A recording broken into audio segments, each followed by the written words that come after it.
Here's the scenario nobody walks you through when you sign your first lease agreement as a landlord. A tenant slips on a staircase you inspected 3 weeks earlier. The fall is real. The injury is real. The lawsuit names you personally. And because the rental sits in your name only, the attorney on the other side does not see a property. He sees a portfolio. He sees your savings account, your brokerage, your car, the equity in your primary residence if you have one. Everything in the same bucket. One incident, one domino. Everything downstream. That is a problem. Not the lawsuit itself. The exposure structure that made the lawsuit catastrophic before it even reached a courtroom. An LLC stack is the architecture investors use to make sure that does not happen, not a magic shield. That framing is wrong, and it will cost you if you believe it. A stack is a deliberate arrangement of legal entities, each assigned a specific role, each holding specific assets, each separated from the others with clean lines between them. The structure does not make litigation disappear. It contains it. A fire in one room does not have to consume the building if the walls are built correctly and the doors stay closed. Here is what a stack is not. It is not a single LLC you form in 20 minutes on an online incorporation service and then forget about. It is not a shell you park assets inside while continuing to pay expenses from your personal checking account. It is not a substitute for insurance. It is not a workaround for bad bookkeeping.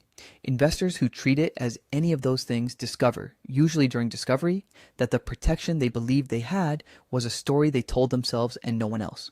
The core problem the stack solves is this: when you own multiple properties, each one carries its own liability profile. A tenant dispute on property, one should not be able to reach the equity sitting in property 2. An environmental issue on property 3 should not threaten the cash reserves sitting in your operating account. Containment is the goal. Isolation between assets so that a problem in one container stays in that container. Your first rental gives you 3 basic structural options, and which one makes sense depends on facts, not preferences. Personal name means the property appears on the deed exactly as it appears on your driver's license. No entity, no separation. Simple and cheap, which is why first-time landlords end up here. Common in low equity situations where the lawsuit math does not yet justify the entity cost. Also common where an investor is still learning the operation and does not want to layer complexity onto confusion. Single LLC means you form one entity, title the property in its name, run all income and expenses through a dedicated account for that entity, and maintain the formalities that keep the structure standing. This is where most first properties end up once the equity justifies it and the investor has enough handle on the operation to keep the records clean. Trust plus LLC is a layered approach. The property sits inside a land trust for privacy. The LLC holds the beneficial interest in that trust, and a management company handles operations. More structure, more cost, more maintenance. Useful when privacy is a legitimate concern, or when state law makes direct LLC ownership of real property complicated. Not the right starting point for most people with one rental and a learning curve still ahead of them. 5 variables drive which structure actually fits the situation. Equity. Low equity means less to protect. High equity means the math on entity formation changes quickly. A property with $240,000 in net equity sitting in a personal name is a different conversation than a property at 95% loan to value. Tenant and operations risk. Short-term rentals carry different exposure than long-term residential, which carries different exposure than commercial. The more interaction between tenants and the physical space, the more the liability clock runs. Partners. The moment a second name is involved in ownership, entity structure stops being optional. A handshake arrangement between partners on a jointly held property is a dispute waiting for a trigger. The LLC agreement forces the conversation before the problem exists. Lending. Most conventional lenders will not lend to an LLC, especially on residential property. This is a real constraint that pushes first purchases into personal names and creates a messy transfer question later. Some investors form the LLC, take the loan personally, then deed the property into the entity and accept the risk of the due on sale clause. That risk is usually manageable, but it is not zero. State rules. LLC formation costs, filing fees, franchise taxes, and the specific legal standards courts use when evaluating whether to pierce the corporate veil all vary by state. California charges an $800 minimum franchise tax on every LLC every year, regardless of income. Wyoming does not. These are not footnotes. Now, the part that breaks the structure most often. 4 things. Reliably destroy the protection an LLC is supposed to provide. commingling funds, rental income deposited into your personal account, personal expenses paid from the entity account. Courts call this evidence that the entity is not a real thing. They are often right. Sloppy bookkeeping, no separate ledger, no documented transfers, no annual minutes or resolutions. The entity exists on paper and nowhere else. Undercapitalization. An LLC that holds a $400,000 property with $200 in the operating account looks like a shell built to dodge obligations rather than a real business with real assets. Courts notice. Personal guarantees. The moment you sign personally on a lease, a loan, or a contractor agreement for work on the LLC held property, you have voluntarily stepped out from behind the wall. That exposure is yours regardless of what the entity paperwork says. What changes as the portfolio grows is not the philosophy. The philosophy stays the same. Isolate risk, keep the records clean, maintain the formalities. What changes is the architecture that achieves those goals at each level of scale. One property has different answers than 5, 5 has different answers than 20, and 20 is a different country from 47. That progression is what the rest of this video is about. Level 1 is the floor. One property, one LLC, one bank account that belongs only to that entity. The compliance habits that matter here are not complicated. They are just consistent. A lease signed by the LLC, not by you personally. A landlord insurance policy that names the entity. A separate checking account that never sees your personal grocery bill. Annual minutes, even if the meeting is you sitting alone at a kitchen table writing down that the entity is still operating as intended. These are not bureaucratic exercises. They are the documentation that proves, if a courtroom ever asks, that the entity was real and not a fiction you invented after the fact. Most people who lose the protection they thought they had lose it here. Not because they formed the wrong entity, because they formed the right entity and then ran everything through the wrong account. Level 2 is when the portfolio starts to grow and the question becomes whether to hold multiple properties in one LLC or put each in its own box. The argument for separate entities is simple. Clean liability isolation. A tenant dispute on property, one cannot reach the equity sitting in property 2 if property 2 lives in a completely different legal container. The argument against it is also simple. Each entity is a filing, an account, a registered agent fee, a tax return, and a set of formalities that has to be maintained every year. 2 properties, 2 sets of everything. 10 properties, 10 sets. The math compounds faster than the portfolio does. Most investors land at a threshold, something like this. Equity over $100,000 in a single property and meaningful operations risk means its own entity. Low equity. Low risk properties can share a container. This is not a rule carved anywhere. It is a judgment that should involve an attorney who knows your state's specific standards and your actual exposure profile. Level 3 is the management company. This is the layer most investors skip too long. When you own multiple properties and you are the one signing contractor agreements, handling tenant calls, and managing vendor relationships, all of that activity sits in whatever entity holds the property. Every contract you sign on behalf of the property entity connects that entity directly to the operational liability. A management LLC changes that. The management company holds the operations. It signs the contracts with vendors. It processes the tenant payments. It employs or contracts your property manager if you have one. The fee flows from the property LLCs to the management company as a management fee, which is deductible at the property level and taxable at the management level, which you also own. The property entities become quieter. They hold the asset and collect the rent. They do not touch the noise. The tax and payroll implications matter here. The moment the management company has employees or issues 1099s to contractors, it has payroll obligations, a payroll account, and an employer identification number doing real work. This is not a theoretical structure anymore. It is an operating business. Level 4 is a holding company, a parent entity that owns a membership interest in the property LLCs rather than owning the properties directly.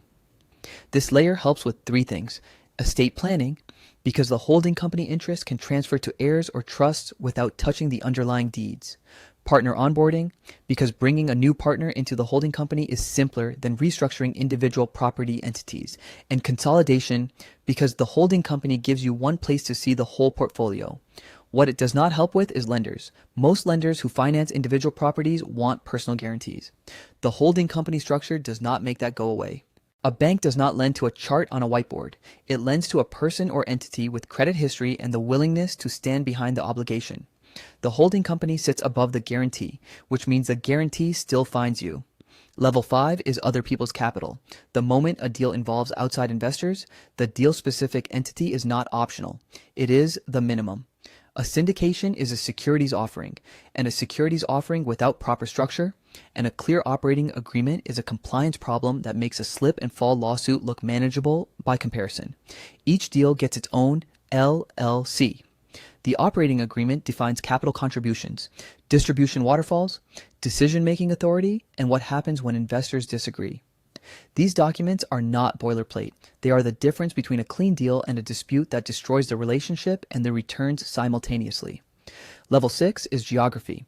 The moment you own properties in more than one state, the entity question gets a second dimension. Where does the entity live, and where must it register? An LLC formed in Wyoming but actively doing business in Texas must register as a foreign entity in Texas. Failure to register does not make the entity illegal. It makes it invisible to the local courts in ways that can hurt you during collection, during litigation, and during any regulatory interaction where the state wants to know who is responsible for what. Every state where the portfolio operates needs a registered agent and a valid foreign registration for every entity conducting business there. This is not optional, and it is not expensive. It is just a recurring checklist item that grows with the map. The practical decision rules for when to move from one level to the next are not about aesthetics. They are about triggers. A single property crosses $100,000 in equity. A third or fourth unit enters the portfolio. The first employee or regular contractor appears. A partner is involved for the first time. The business crosses into a second state. Each of those is a moment where the current structure was built for a smaller version of the problem you now have. The structure follows the risk. The risk follows the growth, and the growth does not wait for you to be ready. 47 entities is not a number anyone plans for on day one. It is the number you arrive at after 14 years of triggers. Each trigger made sense when it happened. A new state, a partner, a deal with outside capital, a property that crossed the equity threshold. The structure followed the risk, and the risk kept growing, and one morning, you open a folder on your desktop and count 47 LLCs, and you realize that the architecture you built to protect the portfolio can become the thing that buries you in it. The money map comes first. Rent lands in the property LLC account. That account pays the property's expenses, funds the reserve, and sends a management fee to the management company.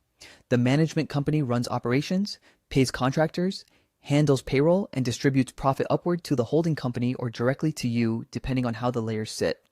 Every movement of money between entities is documented. An intercompany loan that has no promissory note, no interest rate, and no repayment schedule is not a loan. It is a commingling event, and a commingling event is the first sentence in the story of a pierced veil.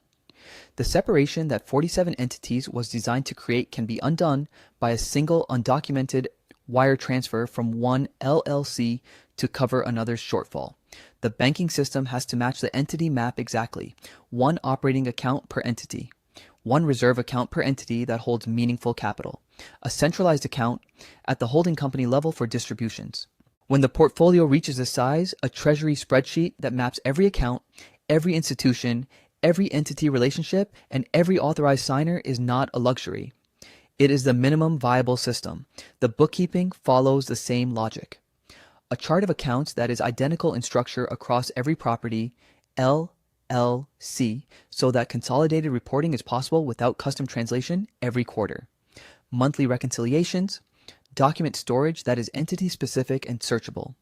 Every invoice, every lease, every contractor agreement filed to the entity that signed it, not to a general folder labeled real estate. The compliance calendar is what keeps 47 entities from becoming 47 individual fires. Annual reports, franchise taxes, registered agent renewals, and state fees do not arrive on the same date.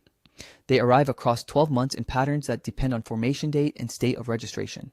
A master calendar with every filing deadline for every entity, every state, every year, reviewed at the start of each quarter is the only way to not miss one.